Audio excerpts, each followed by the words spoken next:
Madame, Monsieur, bonjour et bienvenue dans le JT de la revue fiduciaire. À la une de ce jeudi 3 octobre, paiement des impôts locaux, fin d'un CDD de remplacement et actionnariat des salariés.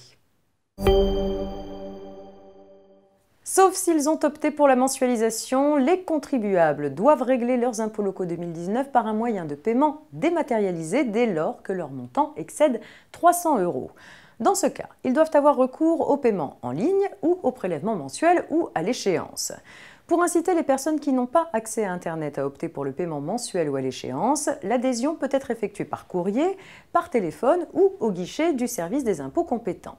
Rappelons que les personnes qui utilisent un moyen de paiement non autorisé sont en principe passibles d'une majoration de 0,2% du montant des sommes ainsi réglées avec un minimum de 15 €. Par bienveillance, comme en 2018, les contribuables qui ne respectent pas l'obligation de paiement dématérialisé pour le règlement de leur taxe d'habitation ou de leur taxe foncière 2019 ne se verront pas infliger cette amende. À partir de 2020, l'application de la majoration de 0,2% se fera progressivement pour les impôts locaux. Elle concernera uniquement les sommes supérieures à 1 000 € en 2020 et 300 € en 2021.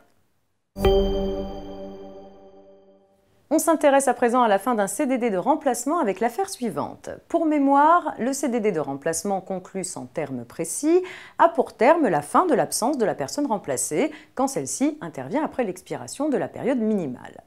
Dans le cas particulier où le salarié remplacé est licencié, le CDD de remplacement s'achève aussi de plein droit. Dans ce cas, c'est donc au jour du licenciement du salarié remplacé que le CDD de remplacement prend fin.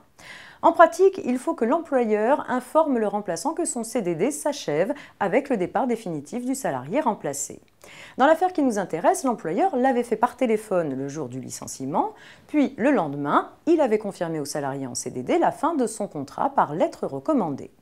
Pour la Cour de cassation, cette information orale était suffisante dans la mesure où le Code du travail n'impose aucun formalisme. Celle-ci étant intervenue le jour même de la rupture du CDD, il n'y avait pas lieu de requalifier le CDD en CDI. Actionnariat des salariés pour terminer.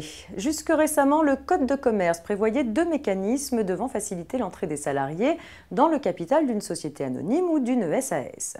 L'un d'eux a été supprimé par la loi de simplification du droit des sociétés.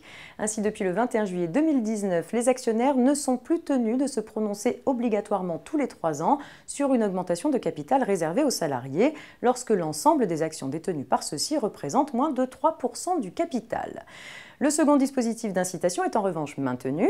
Les actionnaires d'une société anonyme ou d'une SAS doivent toujours, lors d'une décision d'augmentation de capital par rapport en numéraire, se prononcer sur une augmentation de capital réservée aux salariés. C'est la fin de ce JT. Excellente journée et à demain.